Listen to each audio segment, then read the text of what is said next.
স্ত্রীটা যদি সুখের না মিলে, স্ত্রীটা যদি দুঃখের মিলে যায়, তাহলে পরে এর মতো জিল্লতের জিন্দেগি আর কারো নাই। স্ত্রী যদি ফরমাবরদার না মিলে, স্ত্রী যদি আপনার কথা মতো চলাচল না করে, যদি আপনার প্রত্যেকটা কথাতে আপনার বিরোধিতা করে, তাহলে এমন স্ত্রীকে নিয়ে জীবনে কোনোদিন সুখী হতে পারবেন না। আপনি আরমান করে বলবেন, ফজরের টাইমে আমাকে এক মগ পানিগুলো গরম করে রাখিও তো, অজু করতে ঠান্ডা লাগছে। স্ত্রী দাঁত ঝাড়া দিয়ে বলছে, পারিবা তো ঠান্ডা পানিতে অজু করো গা, আর না পারবে তো ছেড়ে দাও গা। যদি স্ত্রী এরকম জাগ দিয়ে কথা বলে, মনটাতে ঘা লাগবে না? তরকারি আজ ভালো হয়নি, শুধু শাকসবজি। আপনি আপনার নিজের স্ত্রীকে বলছেন, আরে বাড়িতে তো অনেক মুরগিতে ডিম পাড়ছে, একটা মুরগির ডিমগুলোকে আমলেট করে দেন রে। আপনি আরমান করে বললেন আপনার স্ত্রীকে, একটা আমলেট করে দিবি না রে। তো আপনার স্ত্রী আমলেট করে তো দূরের কথা, আপনাকে বলছে, দেখিস মিনসার জিভা কত বড়টে, আর ললিতে ভত্ত 4টা ডিম গালা লিয়ে এসে কেহু কি ভাষা দিল, ডিমের বদলে কি বললো ললিতে, বুঝতে পারলেন তো? তাহলে একে আল্লাহ রাব্বুল আলামিন এমন দ্বিমুখী প্রাণী করেছেন, যার বাড়িতে আছে এইরকম ফরমাবরদার নারী, ওই লোকটা জান্নাতি, মানে জান্নাতের মজা পাবে। কেন যে নবী হাদিসে বলছেন, খায়রু মাতাঈদ দুনিয়া আল মারাতুস সালেহা, দুনিয়ার যত কিছু আছে সবই কিছু আল্লাহর নেয়ামত। এই নেয়ামতগুলোর ভেতরে সবচাইতে মূল্যবান নেয়ামত কোনটা? তো রাসূলুল্লাহ বলছেন, বাড়িতে যদি ফরমাবরদার বিবি থাকে তো সেইটা। আর যদি ওই রকম বিবি থাকে, তাহলে পরে আপনি তো গেলেন রসদ তলে। এবার আপনাকে বলি, ইতিহাস লিখছে নবী নূহ তার জীবনে চোখের পানি ঝরিয়েছেন বহুবার। আল্লাহর ভয়ে ঝরিয়েছেন তো ওটা আলাদা কথা, কিন্তু চোখের পানি ঝরাচ্ছেন দুনিয়ার মানুষের কষ্টের জ্বালাই, এটা হলো আলাদা। কে ওটা? আল্লাহর কসম, নবী নূহ এমন একজন নবীর নবী, সারাটা 900 সাড়ে 900 হাজার বছরের জীবনে উনি সুখী হতে পারেননি। কার কারণে? তো নিজের বিবির কারণে। নির্ভরযোগ্য ইতিহাসের পাতায় লেখা রয়েছে, প্রকাশ্য গ্রামের লোকের সামনে বাড়িওয়ালি এসে নবী নূহের বিরুদ্ধে কথা বলতো। নবী নূহ এক জায়গাতে এলো, 20 মিনিট মানুষগুলোকে দাওয়াতের কথা, আখেরাতের কথা, কিয়ামতের কথা, আল্লাহর কথা শোনালো, বুঝালো, মানুষগুলোর মনটাকে নরম করলো। ঠিক এরকমই টাইমে কোথা থেকে বিবি টেন টেন টেন টেন করে হাঁটতে হাঁটতে এসে এই মজলিসে এসে বলছে, এই লোকেরা, তোমরা এতক্ষণ যে লোকটার কথা শুনছিলে, এইটা কে? এর নাম তো নূহ, আর আমি কে তোমরা জানো? বলছে, না জানি না। বলছে, আমি এই লোকটার বাড়িওয়ালি। তারপর প্রশ্ন, তোমরা এই লোকটাকে বেশি চিনো না আমি এই লোকটাকে বেশি চিনি? তোমরা জবাব দাও। লোকেরা বলছে, তুমি বেশি চিনো, তুমি ওকে 3 বার করে খানা খাওয়াও, তুমি রাতের বেলায় তার শয্যার সঙ্গিনী থাকো, তুমি হলে তার বিবি, তুমি তাকে বেশি করে চেনো। আমরা অতটা চিনি না, আমরা অতটা জানি না। যখন পাবলিক বলে যে তুমি বেশি জানো, তুমি বেশি চেনো, তখন এই বিবি 100-150 লোকের সামনে জোর আওয়াজে বলে, খবরদার, যত কথা এখন পর্যন্ত এই মানুষটা বলল তোমাদের সামনেই, আমি তোমাদেরকে দোহাই দিছি আমাদের মাবুদের, এর কথা শুনিও না, এর কথা মানিও না। এ হলো খ্যাপা, এ হলো পাগলা, এ হলো ল্যালহা, এর মাথা ঠিক নাই, এর মগজ ঠিক নাই, এর কথায় তোমরা কেউ পাত্তা দিও না, নিজের নিজের বাড়ি যাও, সময় নষ্ট করিও না। পাবলিক এরা একজন আরেকজনকে বলছে, কি কইছে হে? আরেকজন বলছে, ঠিকই তো কইছে। আরেকজন বলছে, তাহলে কি করবি? এর কথা শুনবি না এর কথা শুনবি? স্ত্রী বলছে, শালা পাগলা লেলহা, এর কথা কেউ শুনে? কি আবল তাবল বকলো আর না বকলো, বাড়ি যাও। মজলিসটাকে সুন্দর করে সাজালেন।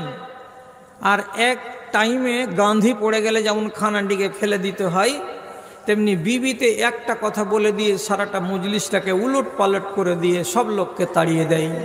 কাঁদেন হযরতে নূহ আলাইহিসসালাম, আল্লাহ এইরকম বিবি আমার কপালে তুমি জুটিয়েছ, নিস্তার নেই। আল্লাহ তাআলা কোরআনে এই দুটা নবীর কথা বলেছেন, এই বেচারির ঘে দুজনের কপাল ভালো, আর এই দুজনের স্ত্রী হলো বদনসিব। একটা ইনি আর আরেকটা নবী হলেন কে, তিনের নাম হলো লূত আলাইহিস সালাম। এই লূতের নবীর যুগে চরিত্র কি ছিল মানুষের, এরা বেটি ছেলের অতটা ধার ধারত না। এইরা এমন পাপিষ্ট জাতি যে ছেলেতে ছেলেতে পুরুষে পুরুষে এরা সমমৈথুন করত, করে নিজের সেক্সকে মিটাতো। এটা সবচাইতে নোংরা এবং নাপাক কাজ। নবী হুদ সাফ ভাষাতে কোরআন মাজিদে ডেকে বলেছেন, হাউলা এ বানাতি, এ লোকেরা তোমরা ছেলেতে ছেলেতে এমন কুকাজ কেন করছো, পুরুষে পুরুষে তোমরা সমমৈথুন কেন করছো? এটা জীবেরাও করে না, এটা প্রাণীরাও করে না। এই যে দেখছো আমার ডানে আর বামে, এগুলো আমার মেয়ে। মেয়ে বলতে নিজের মেয়েকেও বুঝাই, আর মেয়ে বলতে ভাইয়ের মেয়েকেও বুঝাই, আর মেয়ে বলতে টোলার যারা যারা মেয়ে সম্পর্কের তাদেরকেও বুঝাই। তিনি বলতে চাইলেন এগুলো হলো আমার মেয়ে, এই মেয়েগুলোকে তোমরা বিয়ে করো আর বাড়ি নিয়ে যাও বিবি বানিয়ে, এবং তাদের সঙ্গে তোমরা শারীরিক সম্পর্ক কায়েম করো। তাহলে তোমার মনের তৃষ্ণাটাও মিটবে এবং তোমার বংশ বিস্তার হবে, এতে লাভ আছে। আর বেটা ছেলে যদি তোমরা এমন করে সমমৈথুন করো, এটা হলো নোংরামি কাজ, এতে বংশ বিস্তার হবে না, এটা পাপ হবে, এটা পাপ হবে। কোনো লোক শুনতো না। একবারের জ্যান্ত ঘটনা, 4-5টা ফেরেশতা এলেন আসমান থেকে সমীক্ষা চালাতে। এই গ্রাম এই গ্রাম এই গ্রাম, এই লূত নবীর এলাকাতে যতটি গ্রাম আছে সমস্ত গ্রামের হালাত কি আছে। ঘরে বসে আছেন নবী লূতের বৈঠকখানায়, আলোচনা হচ্ছে, প্ল্যান তৈরি হচ্ছে, কি করা যাবে। কথাবার্তা চলাকালীন নবী লূতের স্ত্রী বৈঠকে উঁকি মেরে যদি দেখছে, তো সব 16 থেকে 18 বছর 20 বছরের নওজোয়ান, মোচ বের হয়নি, দাড়ি বের হয়নি, সুন্দর সুন্দর চেহারার লোক। অ্যাকচুয়ালি এরা মানুষ নয়, এরা ফেরেশতা। এসেছে নবীর সঙ্গে মশওয়ারা করতে। নবীর স্ত্রী দেখে নিল, আর নিয়ে সাথে সাথে বাড়ি থেকে বেরিয়ে মহল্লাতে গিয়ে বলছে, আরে অমুক, আরে কোনঠে আছিস রে, আরে অমুক কোথায় গেলি রে, সুবর্ণ সুযোগ রে, সুবর্ণ সুযোগ রে, তোরা যা খোঁজ করিস তাই আমার বাড়িতে এসে হাজির। দৌড়ে আয়, দৌড়ে আয়। আমার বাড়িতে 4-5টা এমন সুন্দর যুবক বেটা ছেলে এসেছে, যাদের চেহারা দেখতে গেলে চোখ ফিরাতে পারা যাবে না, এত সুন্দর। আমার স্বামীর সাথে কথা বলছে, আয় তাড়াতাড়ি করে আয়। ডাকছে কি কাজের জন্য? মন্দ কাজের জন্য। এটা কে? নবীর স্ত্রী। যে নবী কোরআনের আয়াত করে বলছে যে তোমরা পশুদের মতো আচরণ করছো, যে আচরণ জীবনে কেউ করেনি, এ থেকে যদি নিজেকে না বাঁচাও তো হালাক হয়ে যাবা। আর সেই নবীর স্ত্রী গ্রামের যুবকদেরকে ডাকতে গেছে লুকিয়ে, যে তোরা আয় আমার বাড়িতে, দেখ কত সুন্দর ব্যবস্থা। লোকেরা এসে রোডের কাছে জ্যাম লাগাচ্ছে আর আওয়াজ দিয়ে বলছে, সিটি মারছে, ব্যঙ্গ করে বলছে, হলো জি, ওই লূত তোমার গল্প শেষ হলো, আমাদেরকে ভিতরে ঢুকতে দাও, আমরা আমাদের কাজ করব, আমরা কথা বলবো, আমরা ওদের সাথে প্রেম ভালোবাসা করব। ওয়ালা আয়াযু বিল্লাহ, আমরা ওই যুবকগুলোর সঙ্গে শারীরিক সম্পর্ক করব। নবী লূত মুখে যেমন কোনো ছাই পড়ে যায় মানুষের, যেমন কালো হয়ে যায় লজ্জাতে, তেমনি নবী লূতের চেহারা একবারে কালো হয়ে গেল। মালিক, আজকে যদি এই মেহমান কটাকে আমি এই জালিমদের হাত থেকে বাঁচাতে না পারি, তাহলে আমার ইজ্জত বলে কিছু থাকবে না। ভাবছেন মুখকে শুকিয়ে দিয়ে। আল্লাহর ফেরেশতারা বলছেন চিন্তা করতে হবে না, একটু ফন্দি ফিকির করতে হবে না, আপনি চুপচাপ বসে থাকুন। আমরা যে কথা বলতে এসেছি আপনার সামনে, চেহারাগুলো দেখে মানুষের মতো মনে হয় বটে, কিন্তু আমরা মানুষ নই, আমরা হলাম ফেরেশতা। আমরা 5 জন 6 জন 7 জন মিলে লড়াই করব না। আমরা যদি 6 জন বসে থাকি আর একজন যদি আমরা হাতটাকে চালাই, তো বাইরে যতজন লোকগুলো আছে এগুলোকে শিয়াল কুকুরের মতো পায়ের তলায় পিষে মেরে দেব এক নিমেষের ভেতরে। আমাদেরকে কষ্ট লাগবে না, আর ওরা আমাদেরকে কিঞ্চিত পরিমাণে আঘাত করতে পারবে না, কারণ যে আমরা হলাম জাতিতে আল্লাহর ফেরেশতা। নবী আশ্বস্ত হলেন। তারপরে ফেরেশতারা ওখান থেকে নিমেষে গায়েব হয়ে গেলেন। অর্ডার হয়ে গেল কি করতে হবে, এদেরকে ধূলিসাৎ করে দিতে হবে। কোরআনে আল্লাহ তাআলা বলছেন ওয়াকানাতা তাহতা আবদাইনি মিন ইবাদিনা সালিহাইনি ফাখানাতাহুমা। নবী নূহের স্ত্রীকে আমি একজন পবিত্র নবীর স্ত্রী বানিয়েছিলাম, লুতের বাড়িওয়ালিকে একজন নবীর স্ত্রী বানিয়ে আমি তাদেরকে সম্মান দিতে চেয়েছিলাম, কিন্তু এই 2 মারদুদ বেটি ছেলে, 2 শয়তান মিজাজের বেটি ছেলে নিজের স্বামী দুটোকে জ্বালিয়ে জ্বালিয়ে মেরেছে, ভেজে ভেজে আঙ্গার করেছে তাদের জীবনটাকে। অতএব আমি আল্লাহ রাব্বুল আলামিন কি করলাম, তাদের 2 জনকেই আযাবে গ্রেফতার করলাম। স্বামী বেঁচে থেকে গেল, আর চোখের সামনে এই বজ্জাত নারী দুটো হালাক হয়ে গেল, মরে গেল, ধ্বংস হয়ে গেল, পয়মাল হয়ে গেল। কি করে?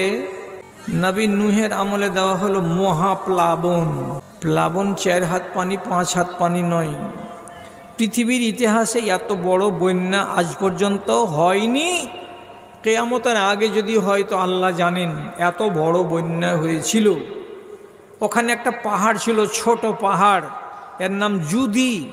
জুদি পাহাড়ের উপরে একটা মানুষ দাঁড়িয়ে যতটা উঁচা হবে অত দূর পর্যন্ত পানি উঠেছিল। কেন? নবী নূহের একটা শয়তান বেটা ছিল, তার নাম কেনান। কেনান জুদি পাহাড়ের উপরে চড়ে নিয়ে বলছিল যে তোর আল্লাহকে দেখছি, এবারকার বন্যাতে আমাকে মারবি। আল্লাহ তাআলাও বলেছিলেন যে তোকে দেখছি এইবার, ইঁদুর মারা করে মারবো এক একজনাকে। যদি পাহাড়ের উপরে পানি হলো, ইতিহাসে লিখছে কোনো নারীর কোলে ছিল বাচ্চা। এই মায় কেমন গেল, লুজটাকে কড়া ঘর গলা বসিয়েছে যে একবার করে। যখন দেখলো যে পানি বাড়তে বাড়তে নাক বরাবর হয়ে গেল, এরা সব বদমাশ মেয়ে ছেলে, তো নিজের নাকে যদি পানি ঢুকে যায় তাহলে তো বাঁচবে না। তো শতক চেষ্টা করে বন্যার পানি থেকে বাঁচার জন্য কি দিয়ে বাঁচবে? যদি 2খানা ইট পাওয়া যায় তো পায়ের তলে দিয়ে দাঁড়াবে, তো কমসে কম 4 আঙুল বাঁচা যাবে। বন্যা যদি মরতে লাগে তো বেঁচে গেলাম, যদি বেড়ে যায় তো আর 1খানা ইট দিব, একটু উঁচা করব। বাঁচার জন্য মানুষ তদবির করে। পাহাড়ের উপরে এমনও মেয়ে ছেলে ছিল যাদের কোলে বাচ্চা ছিল, এরা নবী নূহকে মানেনি। আযাব যখন তাদেরকে ঘেরলো বন্যার, তখন বন্যার পানি যখন বাড়তে বাড়তে নাক বরাবর হয়ে গেল, বাঁচবার তাগিদে কোলের বাচ্চাকে পায়ের তলায় রেখে দিয়ে বাচ্চার পিঠের উপরে দাঁড়িয়ে মায়েরা 4 ইঞ্চি 4 আঙুল উপর দিকে নাকটাকে জাগিয়েছে, তবুও তাদেরকে আল্লাহ তাআলা রেহাই দেননি। ডুবে মরেছে ওই বজ্জাত মেয়ে ছেলে। আর এর উপরে আল্লাহ কোরআনে বলছেন ও আমতারনা আলাইহিম হিজারাতান। আল্লাহর ফেরেশতাদেরকে অর্ডার করলেন আল্লাহ তাআলা, ফেরেশতারা এই এলাকাটার উপরে তোমরা আসমান থেকে পাথর বর্ষণ শুরু করে দাও। চুনা চুনা মাটি, লাল লাল পাথরে পাথরে মাটি, কাঁকুরে কাঁকুরে মাটি বর্ষাতে শুরু করে দাও। 300 গ্রাম, 250 গ্রাম, 500 গ্রাম, 600 গ্রাম ওজনের এরকম সাইজের ঢেল পাথর টুকরা টুকরা হয়ে বর্ষিতে লাগলো। কতটা বর্ষিল, জমিনটা নিচু দিকে ধসে গেল, এবং ওইখানে পাথর বর্ষে একেবারে পলি পড়তে মাথার উপরে 30 হাত 40 হাত করে মাটি হয়ে গেল। এমন করে নিচে আল্লাহ রাব্বুল আলামিন তাদেরকে ভরে দিলেন যাতে জীবনে কোনোদিন তাদের নামগন্ধ না পাওয়া যায়। তাহলে দুটো স্ত্রীকে নিয়ে দুনিয়ার দুটো মানুষ কেঁদেছে। এবার আপনি বলুন, এই দুটো মানুষের মুখ থেকে কি এটা দুয়া বেরিয়েছিল না বেরোয়নি? আল্লাহ, তুমি আমাকে এমন পড়োশি দিও না যে পড়োশি আমাকে জ্বালিয়ে খায়, এমন স্ত্রী দিও না যে স্ত্রীটা আমার মোচ দাড়ি চুলকে টাইম হওয়ার আগে পাকিয়ে দেয়। আয় আল্লাহ, এমন ছেলে তুমি দিও না যে ছেলেটা আমাকে গোলাম বানিয়ে দেয়। এই দুয়াটাই ওরা করতে চেয়েছিল। কেন যে তাদের দুজনেরই স্ত্রী তাদেরকে চিন্তায় ফেলে দিয়েছিল, দুঃখে ফেলে দিয়েছিল, বেদনায় ফেলে দিয়েছিল, দিয়ে তাদের সুখকে কেড়ে নিয়েছিল। স্ত্রী যদি ওদের মতো হয়ে যায়, একটাও চুল 40 বছরের আগে পর্যন্ত আপনি আর পাকা দেখতে পাবেন না, সব কাইসার বোন হয়ে যাবে। কিসের ঠেলায়? বাড়িওয়ালির ঠেলায়। লবণ নাই, মিঠা ভাষায় বলো লবণ নাই জি, লবণ নিয়ে আসিও তো। এদিকে বাসন আছড়াবে, গিলাস আছড়াবে, থালি আছড়াবে, আর ওই ভাষা হারামির বাড়িতে এসে জীবনের সুখ পাইন না। আজ হলদি আছে তো মরিচ নাই, কাল মরিচ আছে তো পেঁয়াজ নাই, আর পেঁয়াজ আছে তো রসুন নাই, এখন রাঁধিতে বসে সে তো একটুও লবণ নাই, কোনঠে যাই ও গাঁঠার বাড়ি ছেড়ে আমি এখন। এটা কি ঠিক হলো? এটা তো ঠিক স্ত্রীর পরিচয় নয়। স্ত্রীর পরিচয় হলো কি, অভাব হতে গেলে স্বামীকে বলতে হবে তোমার কাজ হলো কম করা, আর পুরুষের কাজ হলো বেশি করা। তোমার কাজ হলো শেষ করা, আর তোমার পুরুষের কাজ হলো এনে এনে ঢেরি লাগা। তুমি শুধু বলবা যে বাজার যেছ একটা লবণের প্যাকেট আনিও, তাহলে তো হয়ে গেল। তো তুমি কোন 14 বেটি ছেলে যে রান্না করতে বসে তোমার লবণ শেষ হয়ে গেল, আর তখন তুমি ঝাঁ ঝাঁ ঝাঁ ঝাঁ করে নিজের স্বামীটাকে গাল পাচ্ছ? তোমার নিজের দোষ গেল না? এক একগুলো নেচার খারাপ আছে। এই জন্য রসুল্লাহ বলছেন এই দোয়া করো, আর আল্লাহ রাব্বুল আলামিন বলছেন চাও তো আল্লাহর কাছে এইরকম বিবি চাও। দুটা পোড়া কপালের লোক যাদের কথা এখনো বলিনি, দুটা পুরা কপাল নারীর কথা আপনাকে বললাম, আর ওদের পুরুষ দুটা হলো কি ভাগ্যবান। এবার দুটা পুরুষের নাম বলছি, এদের কপাল পুরা, আর এদের স্ত্রীটা হলো ভাগ্যবতী। উল্টা, একটার নাম আসিয়া, ফেরাউনের স্ত্রী, স্ত্রী জান্নাতি আর স্বামী পাকা জাহান্নামী। অথচ ওর চোখের সামনে, ফেরাউনের সামনে এমন দৃশ্য ফুটে উঠেছে যে স্ত্রীর কথা মতো চলে নিজের কপালটাকে ভালো করে নিতে পারত, এবং স্ত্রীর সঙ্গী হয়ে জান্নাতের ভাগীদার হতে পারত। কিন্তু আল্লাহ তাআলা ওকে এমন মার দিয়েছে যে ওর আক্কেলের তালা খুলেনি। হেদায়েতের রাস্তা ছিল, কিন্তু আমি বলছি আপনাকে শুনেন, ফেরাউনের স্ত্রী যখন কাঠের বাক্সতে বাচ্চাকে পেল, বাচ্চাটাকে তো মুসা, বাচ্চাটাকে যখন আঙনাতে নিয়ে এসে মেয়ে ছেলে পিলে গোলমাল গোলমাল করছে, তখন ফেরাউন আড়াল থেকে শুনতে পেয়ে বলছে কি হয়েছে রে? খবর গেল যে একটা বেটা ছেলে পাওয়া গেছে। দৌড়ে ফেরাউন এসে বলছে চাকুলিয়ায় জবে করতে হবে, কেন যে এই বছর আমাকে গণকদারেরা বলেছে যে একটা পুত্র সন্তান জন্মাবে এই দেশের মাটিতে, যে ছেলেটা আমার রাজত্ব কেড়ে নেবে। অতএব বেটা ছেলেকে একটা বাঁচিয়ে রাখবো না, হাজার হাজার জবে করা হলো, আর আজকে একটা হাতে এসেছে, চাকুলিয়ায় আর ছেলেটাকে দে, আর গলায় ছুরি চালিয়ে দেবো, দিয়ে ওকে শেষ করে দেবো। লম্বা ঘটনা আছে, অতটুকু আমার দরকার নেই। ফেরাউনের স্ত্রী নিজের স্বামীকে ডেকে বলছে কুররাতু আইনিন লি লা তাকতুলুহু, হে ফেরাউন, তুমি এই ছেলেটাকে জবে করিও না, কতল করিও না। এই বাচ্চাটা যদি বেঁচে থাকে তাহলে আমার চোখটাকে ঠান্ডা করবে, তোমার চোখটাকে ঠান্ডা করবে, এবং আগামী দিনে এই ছেলেটা আমাদের অনেক কাজ দেবে, এবং হতে পারে এই ছেলেটাকে আমরা বেটা বানিয়ে নিব, ছেলে বানিয়ে নিব। কেন যে তোমার আমার নসিবে আল্লাহ রাব্বুল আলামিন ছেলে দেয়নি, আমরা দুজনই হলাম বন্ধা। তো যারা ছেলে পায় না তাদের কাছে ছেলের স্বাদ কত, আরমান কত, ওকে জিজ্ঞেস করিয়েন। জি, ওকে জিজ্ঞেস করিয়েন। তো যে 8-10টা ছেলে পেয়েছে ও ছেলের ঠেলাতে কাঁদছে, আর যে মোটেই ছেলে পায়নি তো পায়নি তার জন্য কাঁদছে।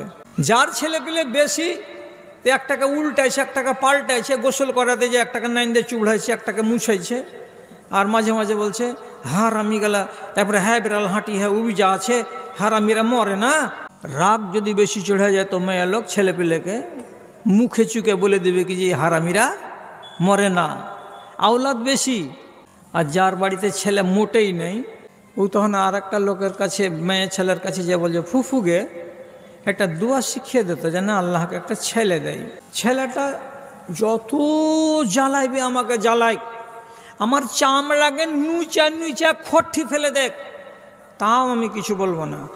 এক কুয়া তেলের শিশিকে পাটাতে ঠুঁকা যদি তেলখানি সবখানিকে ভেঙে ফেলে দেয়, উল্টিয়ে দেয়, আমি একবারও ছেলেটার ওপর আমি রাখবো না যে হারে গাঁঠা তুই তেল শিশিটাকে ভাঙলি কেনা। একটা ছেলে গেলা যেমন হবে আল্লাহ একটা দিতে কহতো আল্লাহকে। ছেলে নেই তো, না থাকার বিষে ই মরছে, আর বেশি থাকার বিষে ও মরছে। তো যাদের ছেলে নেই তাদের আরমান আর আবদার কেমন হয় তো ফেরাউনের স্ত্রীর মুখ থেকে শুনেন। বাচ্চাটা ছোট ছেলে, ছোট বাচ্চা, এই বাচ্চাটাকে কোলে পিঠে করে মানুষ করব, এটাকে নিজের ছেলে বানিয়ে নিব। দুধ যদি না পাওয়া যায়, দুধের বদলে যদি ঘোল পাওয়া যায় তো ঘোল খেয়েই বলবো যে দুধ পান করলাম, তো দুধের স্বাদ ঘোলে মিটে যাবে। অতএব এটা যদি আমার নিজের বাচ্চা আবার নাড়ি ছিঁড়ে দুনিয়াতে নাও বয়সে থাকে, তো এই মাসুম ভোলা ভালা কচি শিশুটাকে ছোট থেকেই কোলে নিব, আর কোলে নিয়ে আদর যত্ন করব। বড় হয়ে এই ছেলেটা আমাকে মা মা বলে ডাকবে, ওতে আমার প্রাণটা জুড়িয়ে যাবে। তোমাকে বাপ বাপ বলে ডাকবে, তো তোমার মনটা ভরে যাবে। অতএব বাচ্চাটাকে কাটিও না। সহি হাদিস বলছে কি, যখন ফেরাউনের স্ত্রী বলল কুররাতু আইনিন লি ওয়ালাকা, তোমারও চোখের জন্য উপকরণ আর আমারও চোখ ঠান্ডা করার উপকরণ, তখন ফেরাউন জোরে নিজের স্ত্রীকে বলছে বাল্লাকে লাইসা লি, তোর চোখ জুড়াতে পারে আমার চোখ জোড়াবে না, আমি এটাকে আমার চোখ জুড়ানো মনে করি না। আমার নবী, বিশ্ব নবী জানাবে মুহাম্মাদুর রাসূলুল্লাহ সাল্লাল্লাহু আলাইহি সাল্লাম 2000 বছর পরে এসে কোরআনের এই আয়াতটি যখন তিনি পেয়ে গেলেন, তখন তিনি নিজের মুখ থেকে বলছেন, সেই দিন ফেরাউনের স্ত্রী আসিয়া যেমন বলেছিল এটা আমার চোখ জুড়ানো উপকরণ, আমার মনটাকে ঠান্ডা করবে এবং তোমারও চোখটাকে ঠান্ডা করে দেবে। যদি কথাটাকে ফেরাউন মেনে নিত তাহলে ফেরাউনের দুর্গতি হতো না। যেমন আসিয়াকে আল্লাহ রাব্বুল আলামিন জান্নাতি মহিলা বানিয়ে দিয়েছেন, তেমনি ফেরাউনকেও আল্লাহ রাব্বুল আলামিন তাকে জান্নাতি বানিয়ে দিতেন।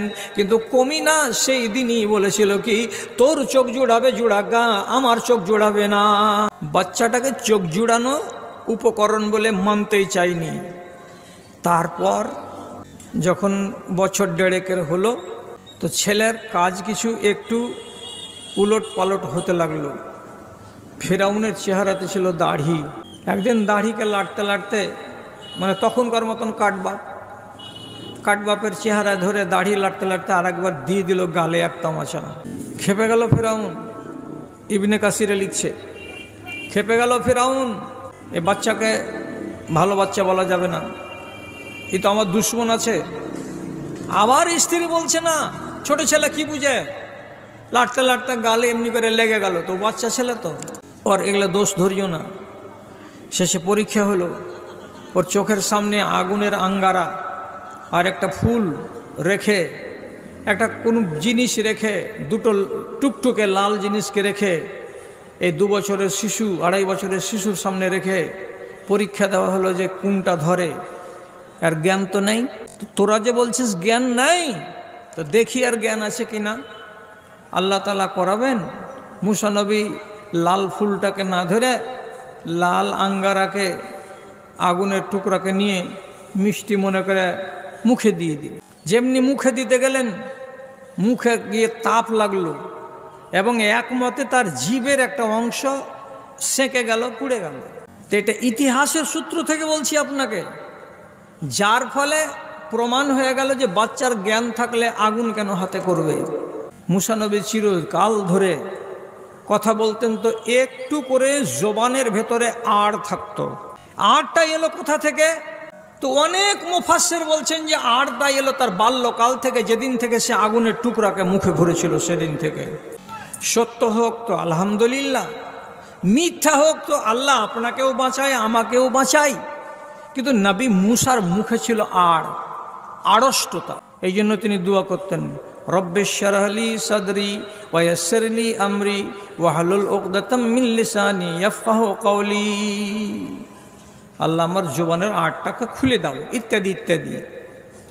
এক চান্স গেল, মুসা নবী যখন নবী হয়ে গেলেন, ডাক দিলেন একে ফেরাউনকে, এসে যে কথা শোনো আল্লাহর, যে কোন আল্লাহ ফাল্লা করতেছি সেখানে? বলছে সে আসমানের উপরের আল্লাহ। বলছে ওকে মানি না। শেষ পর্যন্ত তর্কাতর্কি করতে গিয়ে বলছে তোরা যে আল্লাহর নবী দুই ভাই, তো তোদের কাছে প্রমাণ কি আছে যে তোরা আল্লাহর নবী? তখন নবী মুসা লাঠিটাকে হাত থেকে বের করে বলছেন, এই যে লাঠি, এখানটা আল্লাহর দেওয়া, তো এটাতে কি হবে? তো নবী মুসা যখনই লাঠিখানাকে জমিনে খালি রেখে দিবেন, খালি জমিনে রেখে দিতে গেলে কি হবে? ফায়েজা হেয়া হাইয়াতুন তাসআ। আমাদের দেশে যেমন কালো আলাদ সাপ হয়, ফনা তুলে দিয়ে এমনি এমনি করে যায়, মানুষকে ছোবল মেরে দিতে গেলে জিন্দেগি পয়মাল হয়ে যায়, এইরকম বিষাক্ত সাপের আকার ধারণ করে নিয়ে লাফালাফি দাপাদাপিকে আরম্ভ করে দেয়। মানুষ ভয়ে পালাই। মুসা আলাইহিস সালাতু ওয়াস সালাম সোজা সাপটা, ওই সাপটাকে যেমনি হাতে ধরে নেবেন আর নিয়ে জমিন ছাড়া করে দিবেন, সঙ্গে সঙ্গে আবার লাঠি হয়ে যাবে। এটা দেখাতে গেলেন কাকে? তো ওই সময়কার লোকগুলোকে, ফেরাউনকেও দেখালেন। তো শেষে ফেরাউন বলছে তুমি একটা জাদুঘর, তোমার কথাই আমি ভিজব না। যারে জাদু নই খেপা, এটা মুজিজা, এটা আল্লাহর দেওয়া। কিন্তু মানলে তো। শেষে ডাক দিল কি বলে, রে আমার এ দেশে যত বড় বড় জাদুঘর আছে সবকে জড়ো করো, তোর জাদুকে আমি পানি খাওয়াবো, দেখ কেমন করে পানি খাওয়াছি। তো জাদুঘর বড় বড় জমা হলো।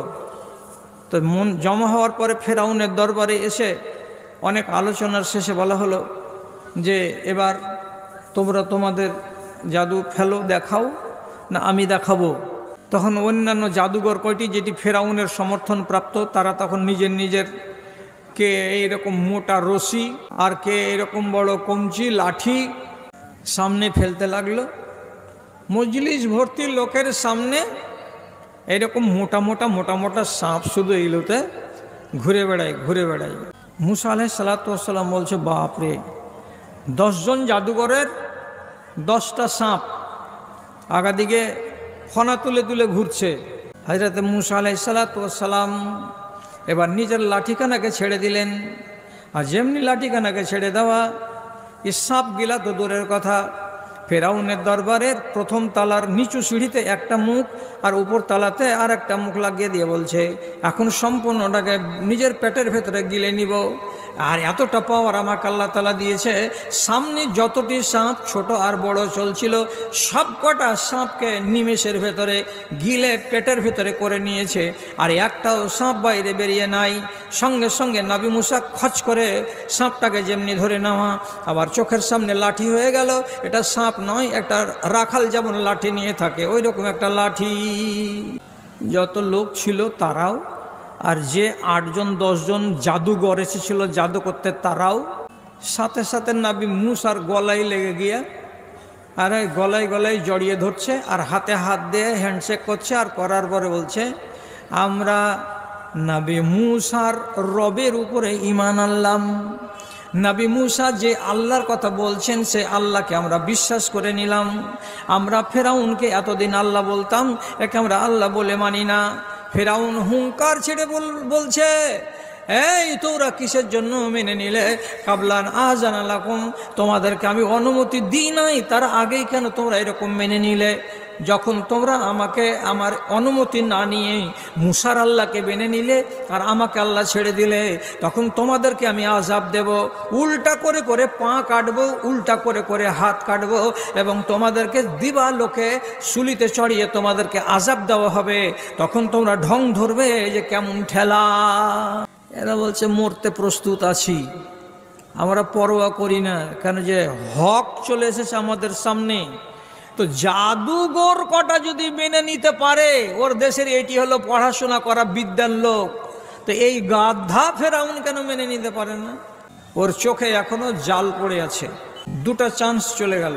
3 নম্বর চান্স, মুসা নবী ফেরাউনের সেনাবাহিনীর চাপ থামতে না পেরে 10,000 বানি ইসরায়েলিদেরকে নিয়ে নীল নদী পার হয়ে উপরে চলে যাচ্ছিলেন পরিত্রাণ পাওয়ার আশায়।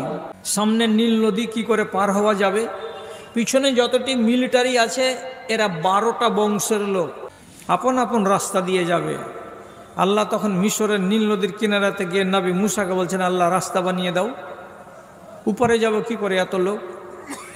আল্লাহ তাআলা আসমান থেকে বলছেন, ফজরে বিআসাকা